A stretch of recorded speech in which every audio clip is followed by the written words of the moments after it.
তাহলে যে আল্লাহ আমাদেরকে এত নিয়ামত দিয়েছে, যে নিয়ামতগুলো অনেক, আল্লাহর এক পয়গম্বর ছিলেন যে আল্লাহর কাছ থেকে যে এই নিয়ামতটা নিয়েছে, তার নাম সাইয়েদনা ঈসা আলাইহিস সালাম। আল্লাহর কাছে দোয়া করেছেন, মাবুদ, আমি তাওরাতে দেখেছি পৃথিবীতে এমন একটা পয়গম্বর আসবে যে পয়গম্বরের উম্মতের এত মর্যাদা হবে, এত মর্যাদা হবে যে বনি ইসরাইলের কিছু কিছু নবীদের চাইতেও এই পয়গম্বরে আরবি মুহাম্মদুর রাসূলুল্লাহ সাল্লাল্লাহু আলাইহি ওয়াসাল্লামের উম্মতের মর্যাদা তার চেয়ে বেশি হবে। সুবহানাল্লাহ। কথা কিন্তু খুব ছোট কথা না। বনি ইসরাইলের নবীদের কিছু কিছু নবীদের চাইতে উম্মতে মুহাম্মাদের মর্যাদা বেশি হবে। আল্লাহ সেই নবীর উম্মত হতে চাই, আল্লাহ তুমি সেই দোয়া কবুল করো। আল্লাহর কাছে তিনি দোয়া করেছে, আল্লাহ একমাত্র অনলি ওয়ান তার দোয়া কবুল করেছে। দুনিয়াতে তিনি নবী মুহাম্মদুর রাসূলুল্লাহ সাল্লাল্লাহু আলাইহি ওয়াসাল্লামের উম্মত হয়ে আসবে। সুবহানাল্লাহ বলেন। তিনি এই সৌভাগ্য অর্জন করেছেন আল্লাহর কাছ থেকে দোয়া করে। যদিও এই দোয়া অন্য কোন পয়গম্বর যদি করতেন আল্লাহ কবুল করতেও পারতেন, নাও পারতেন। অন্য কোন উম্মত করতেন আল্লাহ করতেও, দোয়া কবুল করতেও পারতেন, নাও পারতেন। এটা আল্লাহর উপরেই সম্পূর্ণ। কিন্তু এই একটু আগে আপনারা বয়ান শুনেছেন, আজকে মাহফিলের মধ্যমণি প্রধান আকর্ষণ যিনি ছিলেন, যার বয়ান করার কথা এখন ছিল, মুফতি আব্দুল করিম কাসেমি, তার বয়ানে একটা কথা উনি বলেছেন, মুস্তাজাবুদ দাওয়া। এই মুস্তাজাবুদ দাওয়া কাদেরকে বলা হয়? সর্বশেষ উনি একটা ঘটনা আপনাদেরকে শুনিয়েছে। ইমাম মালিক রাদিয়াল্লাহু তাআলা আনহু, বুখারীর হাদিস, একটা রুটিওয়ালার ঘটনা শুনছেন না, বলছেন একটু আগে। এই মুস্তাজাবুদ দাওয়া, এই মুস্তাজাবুদ দাওয়া কাকে বলা হয়? মুস্তাজাবুদ দাওয়ার মানে কি? হয়তো হুজুর বিস্তারিত বলছে, আপনারা শুনছেন। মুস্তাজাবুদ দাওয়া এটা একটা স্পেশাল পাওয়ার, এটা আল্লাহ সবাইকে দেয়। তো এই মুস্তাজাবুদ দাওয়ার একটা সর্দার আছে।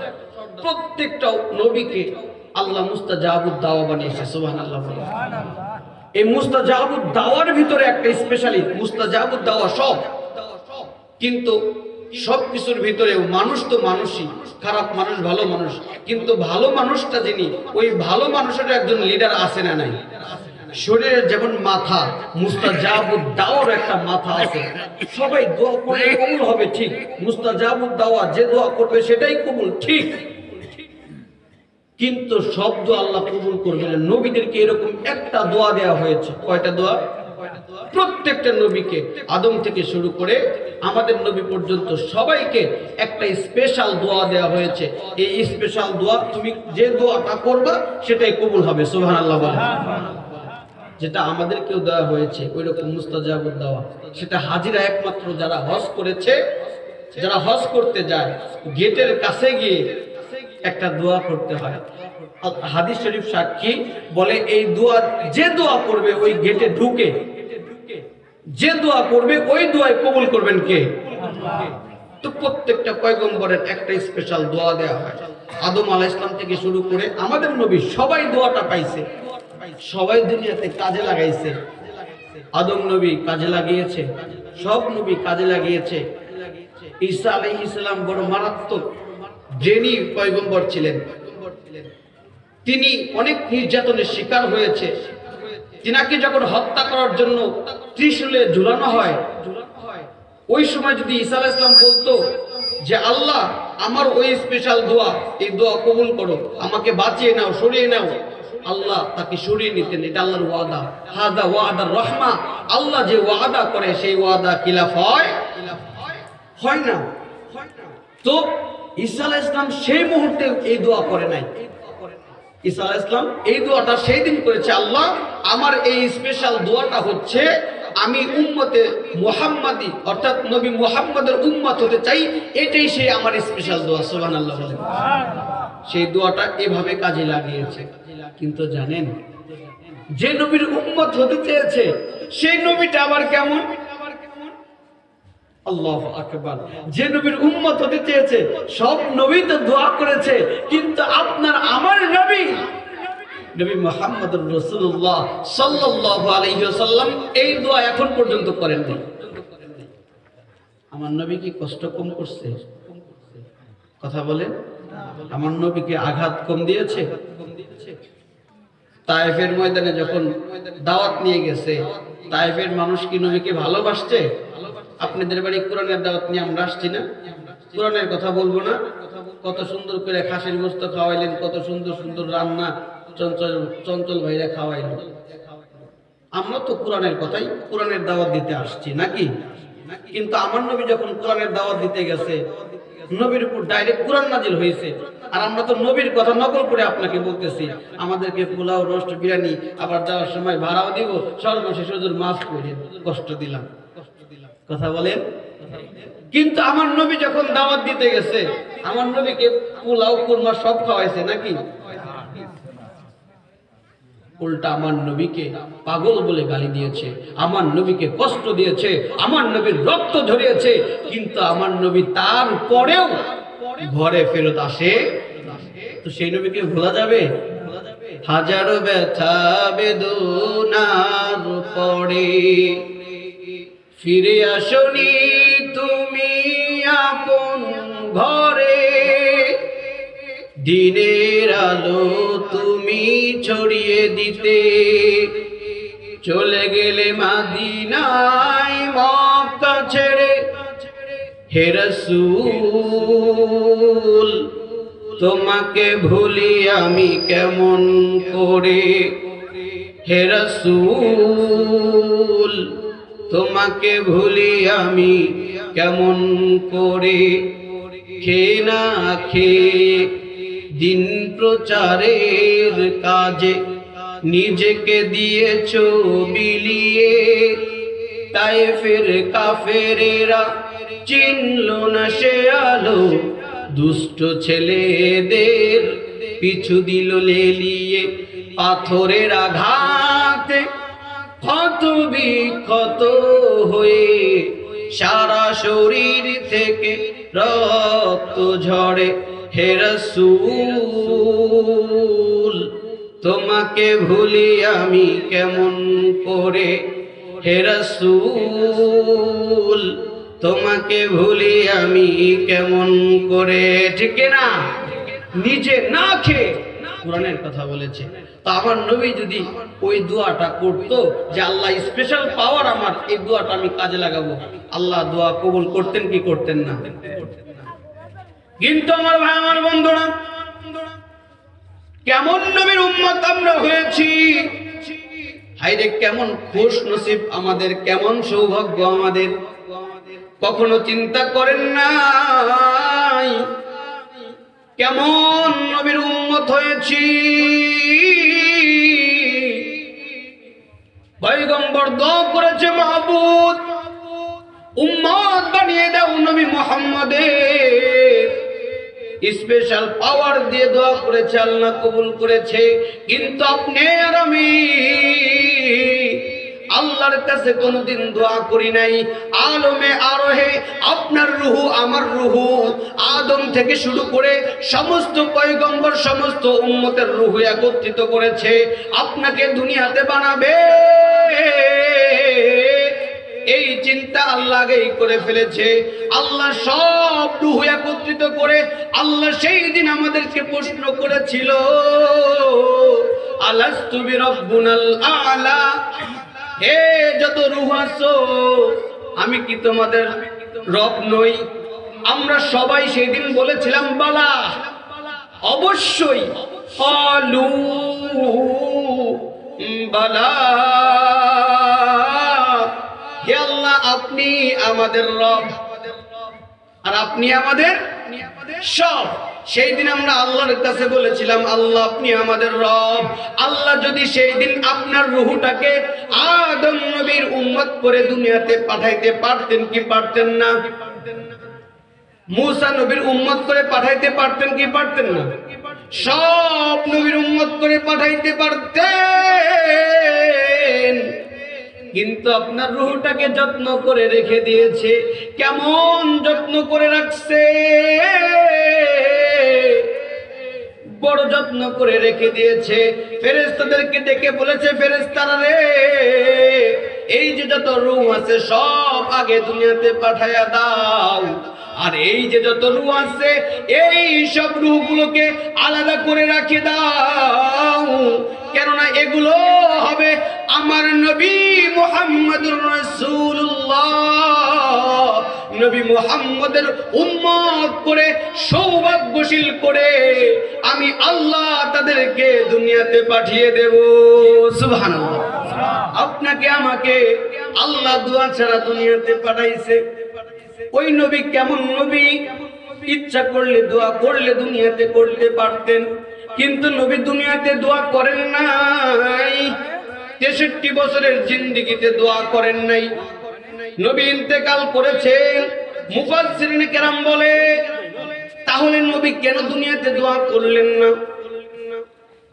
কেন দোয়া করলেন না? দোয়াটা কেন নবী রেখে দিলেন? নবী দোয়া এই জন্য রাখলেন, কাল কিয়ামতের দিন দুনিয়ার এই বিপদ, এই দুনিয়ার বিপদ কি বিপদ? এই দুনিয়ার বিপদ বড় বিপদ না, এই দুনিয়ার শীত বড় শীত না, এই দুনিয়ার কষ্ট বড় কষ্ট নয়। ওই কাল কিয়ামতের দিন যখন সূর্য আপনার আমার আঘাত উপরে উঠবে, যেই দিন মানুষ পাগল পারা হয়ে যাবে, মানুষগুলো চিন্তা করতে করতে নিজের আঙ্গুল কামড়াইতে কামড়াইতে আঙ্গুল শেষ করে ফেলবে। মানুষের ঘামে, এই যে সূর্য 13 লক্ষ কোটি গুণ দূরে, এই সূর্য ওইখান থেকে যদি একটু রোদ, তাই এই সূর্য উঠে আমরা সহ্য করতে পারি না। আঘাত উপরে যখন সূর্য উঠবে তখন কি অবস্থা হবে? আমাদের ঘামে আমাদের বুক পর্যন্ত পানি হয়ে যাবে, পাগল পারা হয়ে যাব। আমরা চিৎকার করতে থাকবো, ও আরশের মালিক, আল্লাহু আকবার বলেন না? জানি না আমরা জান্নাতে যাব কিনা, জাহান্নামে যাব কিনা, জানি না। যদি জান্নাতে না যাইতে পারি, আল্লাহ তুমি হিসাব শুরু করে দাও। যদি জাহান্নামে যাই, জাহান্নামে দাও। যদি জান্নাতে যাই, জান্নাতে দাও। কিন্তু এই হাসরের ময়দানের কষ্ট সহ্য করতে পারি না। সব উম্মতগুলো একত্রিত হয়ে যাবে, চলে যাবে আদম নবীর কাছে। নবী গো, আপনি পৃথিবীর প্রথম মানুষ, আল্লাহর কাছে দোয়া করেন আল্লাহ যেন হিসাব শুরু করে দেয়। হাদিস সাক্ষী, আদম নবী ডেকে বলবে, ইয়া আইয়ুহান নাস, হে দুনিয়ার মানুষ, সুহকান সুহকান, ইয়া নফসি ইয়া নফসি, হে দুনিয়ার মানুষ তোমরা এখান থেকে দূরে সরে যাও। আল্লাহ আদেশ করেছেন ওই আমার ফল খাওয়া যাবে না, কিন্তু আদেশ অমান্য করেছি। জানি না আজকে আমার কি অবস্থা হয়। ইয়া নফসি ইয়া নফসি, নিজেকে নিয়ে ব্যস্ত চলে যাবে তার সন্তান নূহর কাছে। নূহ নবী বলবে সুলতান, চলে যাবে ঈসার কাছে, মুসার কাছে, সবার কাছে চলে যাওয়ার পর সব শেষ ঈসা নবীর কাছে যাবে। ঈসাকে ডেকে বলবে, ঈসা আপনি আল্লাহর কাছে দোয়া করেন আল্লাহ যেন হাসরের কাজ শুরু করে দেয়। ঈসা ডেকে বলবে, দুনিয়ার মানুষগুলো আমাকে বড় অপরাধী বানাইছে, আমাকে আল্লাহর সন্তান বানাইছে। নাউজুবিল্লাহ বলেন। সুহকান সুহকান ইয়া নফসি, আজকে আমার কি হবে, আমার চিন্তা। হায় হায়, ঈসা নবী সর্বশেষ একটা পথ দেখিয়ে দেবেন, ডেকে বলবে, মানুষ তোমরা এখনো জায়গা চিনতে পারো নাই, তোমরা এদিক সেদিক ঘোরাফেরা করো না, ঘোরাফেরা করে কোনো লাভ নাই। যাও যাও, এই দুনিয়া যে নবীর মহব্বতে আল্লাহ সৃষ্টি করেছে, আজকে এই দিনের বাদশা যে নবী, সরদার দু আলম নবী মুহাম্মদের কাছে চলে যাও। নবী মুহাম্মদ যদি আল্লাহর কাছে দোয়া করে, তাহলে ওই দোয়া কঠিন কালে আমার আল্লাহ ফিরিয়ে দেবে না। সুবহানাল্লাহ, আল্লাহু আকবার বলেন না। সব মানুষ চলে যাবে নবীর কাছে, কিন্তু নবী মুহাম্মদকে খুঁজে পাবে না। কই নবী মুহাম্মদ কই? কোথাও নবী মুহাম্মদ নাই। কিতাবের ভিতরে লেখে, হঠাৎ করে মানুষ লক্ষ্য করে দেখবে মাকামে মাহমুদের ভিতরে কেমন যেন কান্নার আওয়াজ ভেসে আসে। কিরকম এই দিনে কাঁদে। সবাই যখন চলে যাবে, যাওয়ার পরে দেখবে আপনার আমার সরদার যে দুনিয়াতে কাঁদছে, কবরে কাঁদে। সেই দিন মাকামে মাহমুদে সিজদায় পড়ে কাঁদবেন। মানুষগুলো যখন দেখবেন তিনি সিজদায় পড়ে কাঁদে, কিছু উম্মত, এই উম্মত গুলো সরে চলে যাবে। এই নবীর কাছে আর কি সুপারিশ করব? এ তো নিজেই আদমকে দেখেছি, সে বলেছে ইয়া নাফসি। সে তো স্ট্রং ছিল, আত্মবিশ্বাস ছিল, কিন্তু এমন নবীর কাছে আসছি, সে তো দাঁড়ায় নাই, নিজে তো একদম শুয়ে পড়ছে, সিজদায় চলে গেছে। এ আর আমাদের জন্য কি উপকার করবে? আদমি দাঁড়ায় আছে নাফসি বলে, সে তো ভেঙে পড়ে নাই। সব নবী দাঁড়ায় আছে নাফসি বলে, ভেঙে পড়ে নাই। কিন্তু এই নবী তো আগেই ভেঙে পড়েছে। এই নবীর কাছ থেকে কি সাহায্য পাবো? তারা অন্যদিকে হাঁটা ধরছে। কিন্তু আপনি আমি আমাদের নবীর উম্মত যারা আছি, এই উম্মত গুলো নবী মুহাম্মদ মাকামে মাহমুদে যখন সিজদায় বসে আছে, সিজদার পাশে যাবে, সিজদার পাশে গিয়ে এই উম্মতে মুহাম্মাদি লক্ষ্য করে দেখবে সবাই যখন বলেছে ইয়া নাফসি, নবী মুহাম্মদ সিজদায় পড়ে কাঁদে আর ডেকে বলে রব্বি হাবলি ইয়া উম্মতি, রব্বি হাবলি ইয়া উম্মতি, রব্বি হাবলি ইয়া উম্মতি। আল্লাহু আকবার বলে। সবাই বলে ইয়া নাফসি, হায় আফসোস আমার কি হবে? নবী মুহাম্মদ বলে রব্বি হাবলি ইয়া উম্মতি, আল্লাহ আমার উম্মতের কি হবে? আল্লাহ আমার গুনাহগার উম্মত, এই উম্মতের কি হবে? নবী মুহাম্মদ কাঁদতে থাকবে। কিতাবের ভিতরে লেখে নবী মুহাম্মদ যখন কাঁদে কেউ কান্না থামাতে পারে না। নবী মুহাম্মদের কান্নার স্পিড পাওয়ার এমন হবে, কেমন যেন ক্ষণিকের জন্য আসমান কাঁপতে থাকবে। আল্লাহ যে আরশে বসে থাকবেন, যে কুরসিতে বসে থাকবেন, সেই কুরসি কাঁপতে থাকবে। আল্লাহ ডেকে বলবে জিবরাইল, কুরসি কাঁদে তো কাঁদে কেন? আসমান কাঁদে তো কাঁদে কেন? জিবরাইল ডেকে বলবে জানি না তো, খবর নিয়ে আসবে। আখবিরনি, যখন খবর নিয়ে আসবে, খবর নিয়ে এসে আল্লাহকে ডেকে বলবে আল্লাহ এই আসমান কেন কাঁদে আপনি জানেন না? আল্লাহ ডেকে বলবে জিবরাইল খবর পড়ে দাও, তোমাকে খবর আনতে পাঠিয়েছি আমার কুরসি কেন কাঁপে, কিন্তু খবর আনতে গিয়ে তুমি কেন কাঁদো সেটা আগে বলো। আল্লাহু আকবার বলেন। তুমি খবর আনতে গেছো কে কাঁদে, এখন তো দেখি তুমি নিজে কাঁদো, তোমার কান্নার কারণ কি? এখন জিবরাইল ডেকে বলে, আল্লাহ আরশের মালিক চায় রব্বানা, যখন মাকামে মাহমুদে গেলাম, ওই আপনার এতিম নবী যে বাবাকে হারাইছে, মাকে হারাইছে, বাবার আদর পাই নাই, মায়ের আদর পাই নাই,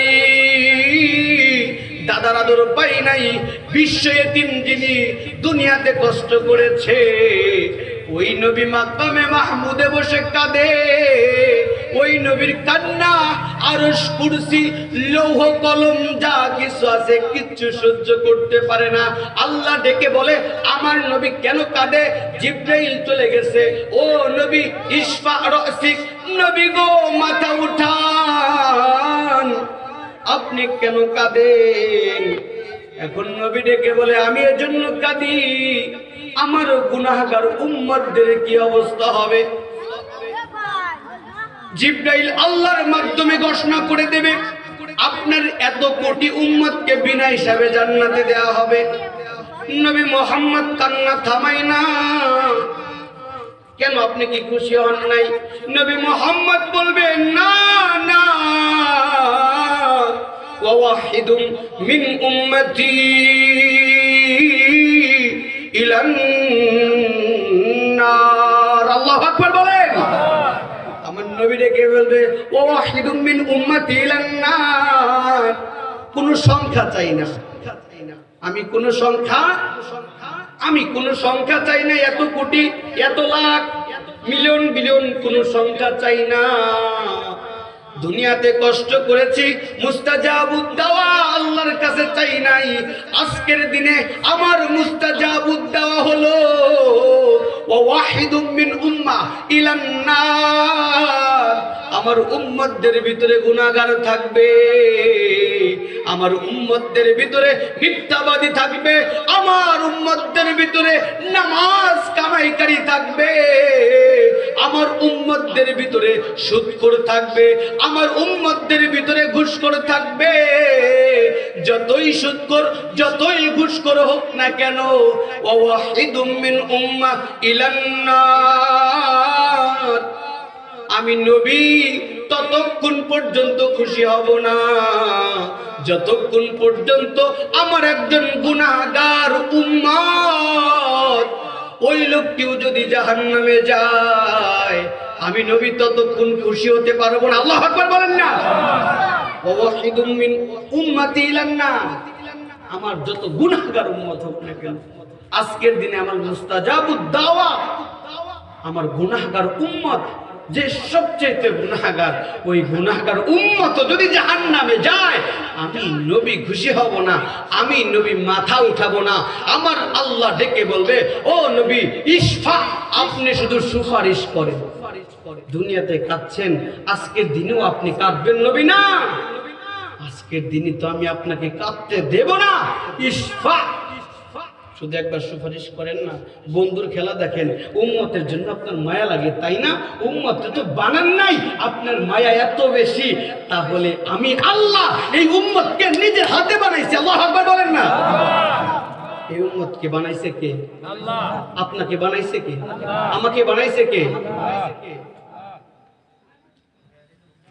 নবী আপনার এত মায়া লাগে এই উম্মতের জন্য, নবী আপনার এই উম্মতের জন্য এত মায়া, তাহলে আপনি বুঝেন না, আপনার যদি এত মায়া লাগে আমার কেমন মায়া লাগে। আপনি শুধু ওকালতনামা পেশ করেন, জামিন দেওয়ার দায়িত্ব আমি আল্লাহ।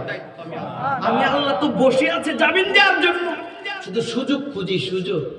কেননা এই বান্দাদেরকে নিজে হাতে বানাইছি, বড় মায়া এই বান্দাদের প্রতি আমার, বড় মায়া। এই বান্দা যেমন জাহান্নামে গেলে আপনার কষ্ট হবে, নবী গো এই বান্দা জাহান্নামে গেলে আমি আল্লাহর তার চাইতে বেশি কষ্ট হবে। আল্লাহু আকবার বলেন না। কিন্তু তারপরেও নবী মুহাম্মদ তখন মাথা উঠাবেন, মুস্তাজাবুদ দাওয়া আল্লাহর কাছে প্রকাশ করবেন। এখন বলবে অমুক অমুক অমুক সুপারিশ করতে শুরু করবে। এখন বলেন ওই নবীর সুপারিশ আমাদের দরকার আছে না নাই? সবার দরকার আছে কিনা? এখন সবাই যখন সুপারিশ করতে শুরু করবে, এর এর এর আমার সুপারিশ করবে, কারণ নবী তো সবার সুপারিশ করবে। আপনি কি মনে করেছেন সারা জীবন আপনি গুনাহ করেন? এটা ভিন্ন কথা। ধরেন আপনার টুকিটাকি 2 ওয়াক্ত নামাজ আপনি মিস দেন, নিয়মিত কোরআন আপনি পড়তে পারেন না, কিন্তু আপনি কোরআনকে কোনোদিন অস্বীকার করেন? কোরআনকে ভালোবাসেন, নামাজকে ভালোবাসেন, কিন্তু আপনি যে কোনো কারণবশত 2 ওয়াক্ত আপনি মিস দেন। এখন একজন লোক কোরআন ভালোই বাসে না, নামে মুসলমান, নামাজই পছন্দ করে না, নামাজ যারা পড়ে তাদেরকে ক্রিটিসাইজ করে, এরকম মুসলমান আছে না নাই? যে নামাজকে অপছন্দ করলো আর যে নামাজ পছন্দ করে কিন্তু ধোঁকায় পড়ে পড়তে পারে না, সে আর এই দুইজন ব্যক্তি কি সমান? আওয়াজ দিয়ে বলেন, এই দুইজন ব্যক্তি সমান না। আমার নবী যে ব্যক্তি নামাজ পড়ে বিশ্বাস করে ভালোবাসে কিন্তু পড়তে পারে না, আমার নবী বলে লা ইলাহা ইল্লাল্লাহ ফাদাখালাল জান্নাহ। সাউন্ডটা কমাই দিন। আমার নবী বলে, আমার নবী বলে লা ইলাহা ইল্লাল্লাহ ফাদাখালাল জান্নাহ। যে ব্যক্তি এই মুখ দিয়ে একবার বলবে লা ইলাহা ইল্লাল্লাহ মুহাম্মাদুর রাসূলুল্লাহ ফাদাখালাল জান্নাহ, আমি নবী তাকে একদিন না একদিন জান্নাতে নিয়ে যাব। সুবহানাল্লাহ। যদি সে গুনাহ করে, সন্তান যদি অপরাধ করে, দেখবেন দুনিয়াতে সন্তানকে পিতা